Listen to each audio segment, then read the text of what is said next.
Hell nah. So people, Mamelodi Sundowns has just announced Mone Saling, bruh. Like, okay, I've seen like a drama available, not even a drama. I've seen like a lot.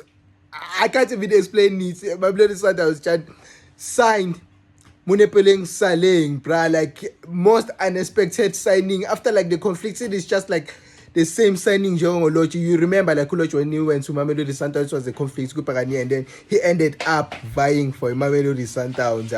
Ended up vying. And then this was just so randomly. I don't even have any reason why by Lebam sign, because it is a thing. Yoguti even and I go up at college, he wasn't even performing to the level. Let's is this the second or even the better chance Munepeleng Saleh?